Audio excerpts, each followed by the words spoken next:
늦은 저녁 누군가의 집을 지켜보고 있는 한 남자. 더럽게 안 나오네. 보아하니 누군가를 기다리는 모양인데요. 그때 너는 무슨 그런 걸 두고 가니? 아유, 그래, 지금 나왔어. 금방 갈게. 집에서 한 중년 여성이 나오자 기다렸다는 듯 집으로 향하는 남자. 대체 누구 집이기에 이런 걸까요? 누구세요? 기준아, 아빠야. 문 좀 열어줘. 남자의 정체는 놀랍게도 이 집에 사는 아이의 아버지였습니다. 그런데 왜 사람들의 눈을 피해 몰래 찾아온 거죠? 우리 기준이 잘 지냈어? 네. 아빠가 뭘 좀 찾고 있는데 우리 기준이가 도와줄 수 있을까? 뭔데요? 엄마가 매일 갖고 다니는 거 있지. 손대지 말라고 한 거. 그거 어디 있는지 알아? 저도 모르겠어요. 여기선 한 번도 못 봤어요. 아, 그래? 들어가자. 아니, 아이를 보러 온 것이 아니라 무언가를 찾기 위해 온 모양인데요. 대체 뭘 찾고 있기에 아내가 없는 틈을 타 몰래 집을 뒤지는 걸까요? 아, 진짜 어디 있는 거야? 아, 미치겠네. 이게 뭐 하는 짓인가? 정훈이. 오랜만이네요. 잘 지내셨죠? 여기가 어디라고 찾아와 생패야? 당장 이 집에서 나가게.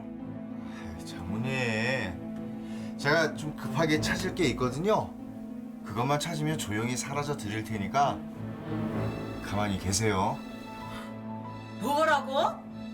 당장 나가지 않으면 경찰 부르겠네. 아, 네, 갈게요. 기준아, 아빠 갈게. 경찰을 부르겠다는 장모의 말에 하는 수 없이 집을 나서는 서구 씨. 대체 뭘 찾고 있었던 걸까요? 그날 밤 엄마 간다. 문 닫고 잘하고 자. 알겠어. 고마워, 엄마. 조심히 가. 그래. 딸 혜진 씨가 돌아오고 나서야 집으로 향하는 진숙 씨. 혜진 씨는 자신이 없는 사이 남편이 다녀갔다는 사실이 불안하기만 합니다. 철저하게 문단속까지 마친 혜진 씨가 뭔가 생각이 나는 듯 방으로 향하는데요. 혜진 씨가 꺼낸 것은 웬 보석함이었습니다. 이걸 어디에다 숨기지? 숨겨둘 곳을 찾는 걸 보니 서구 씨가 찾던 물건이 바로 저 보석함이었나 본데요. 그때 좋은 생각이 떠오른 혜진 씨. 바로 인형 속에 보석함을 숨기기로 결심한 겁니다. 인형 속에 있는 솜들을 빼낸 후 그 안에 보석함을 넣는 혜진 씨. 절대 안 뺏길 거야. 절대로. 대체 이 보석함 속에 뭐가 들었기에 이렇게까지 하며 숨기려는 걸까요?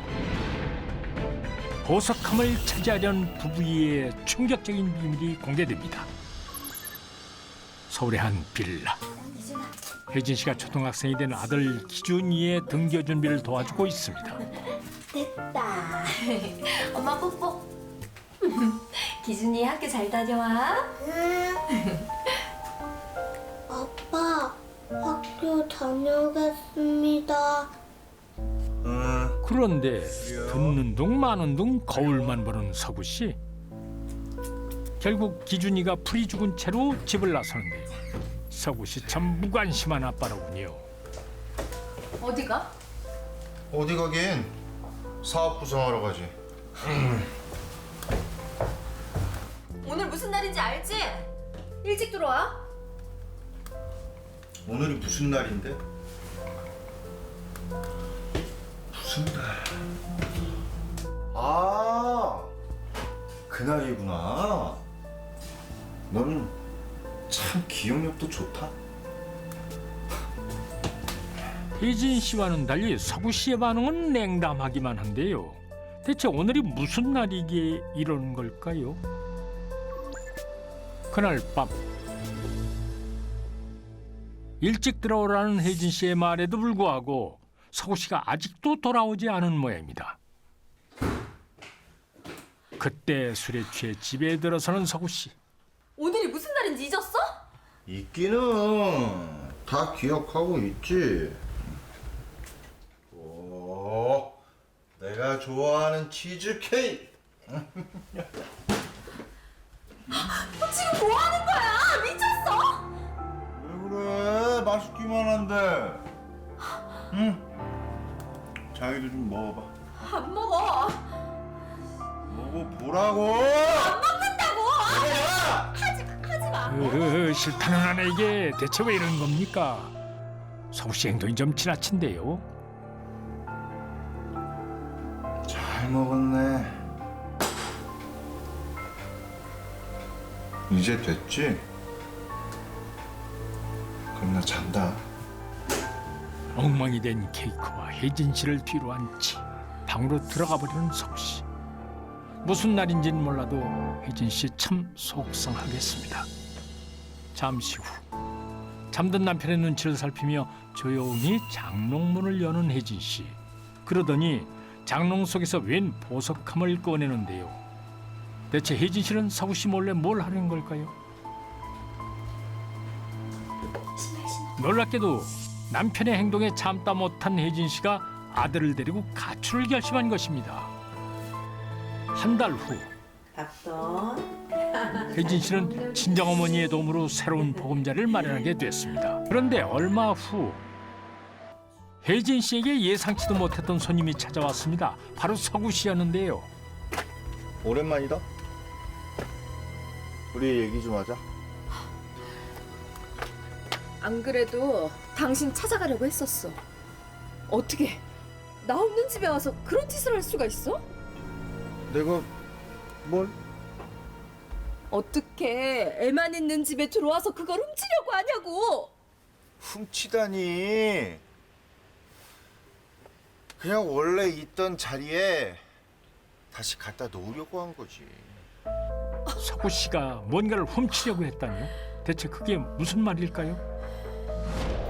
사실 얼마 전 수소문 끝에 혜진 씨가 일하는 가게를 알아낸 서구 씨는 그 길로 혜진 씨를 미행해 결국 집까지 알아냈는데요. 드디어 찾았네.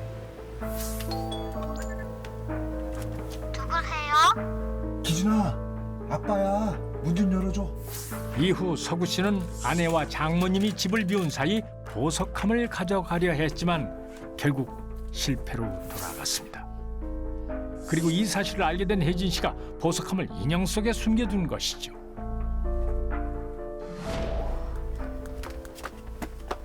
그거 어디 있어?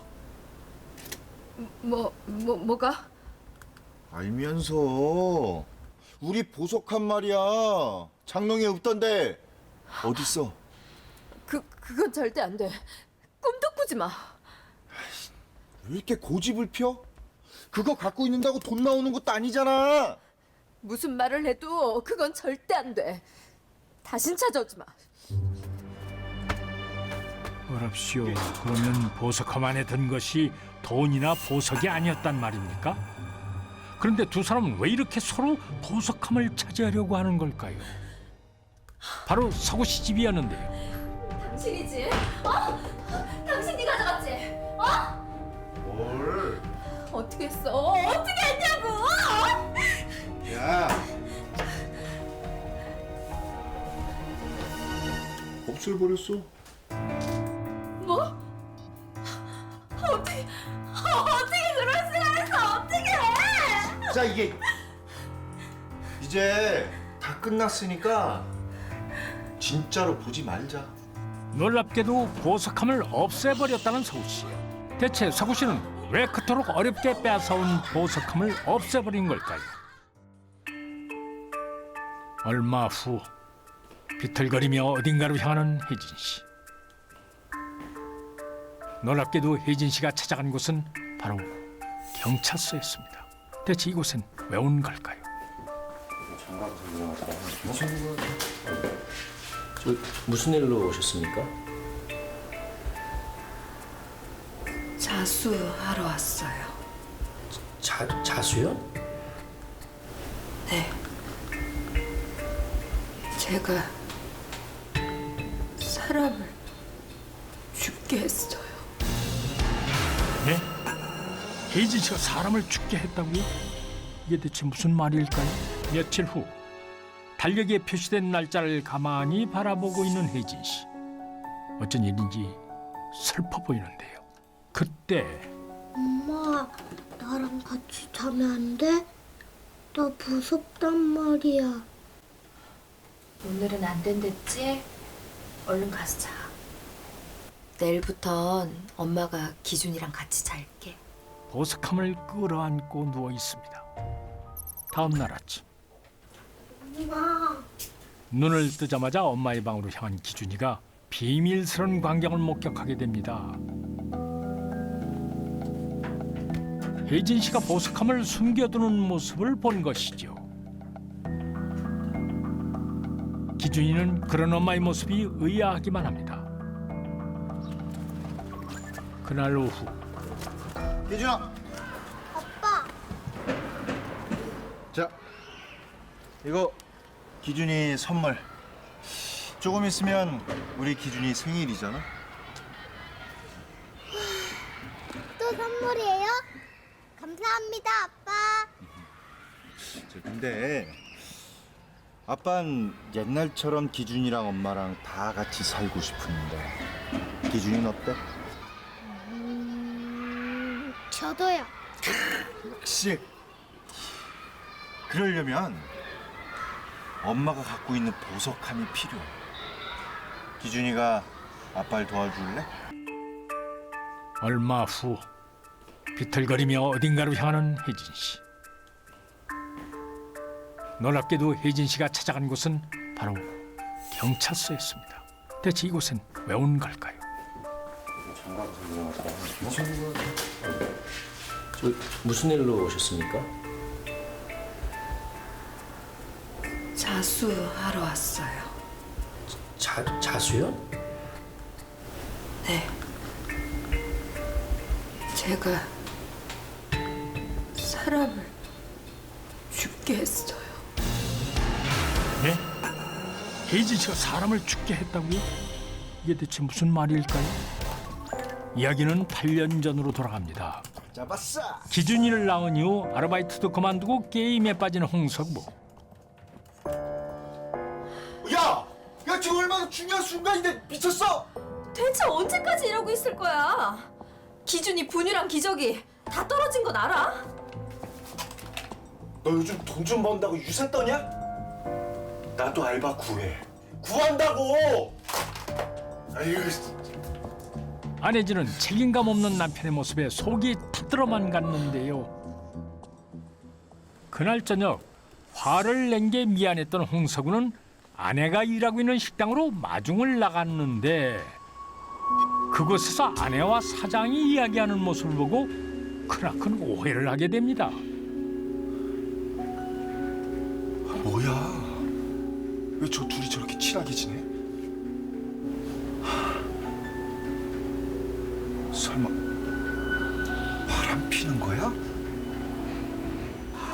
아내 안혜진이 가게 사장과 친밀하게 지내는 모습을 보고 아내가 바람을 피우고 있다고 의심을 하기 시작한 것입니다. 감사합니다. 사장님 월급 올려주셔서 정말 감사드려요. 앞으로 제가 진짜 더 열심히 할게요. 혜진 씨 사정 뻔히 아는데 더 못 올려서 미안해. 앞으로도 잘 부탁해. 사실 안혜진은 생계를 위해 열심히 일을 하고 있었을 뿐인데 말이죠. 고마워. 얼마 후 두 사람에겐 둘째 아이가 생기게 됐습니다. 근데 기뻐하는 안혜진과는 달리 홍석우의 반응은 냉담했습니다. 뭐야? 아까부터 왜 그래? 오빠는 안 기뻐? 솔직히 그 애기 내 자식 맞냐? 뭐? 그게 대체 무슨 소리야? 너 요즘 중국집 사장이랑 친하게 지내잖아.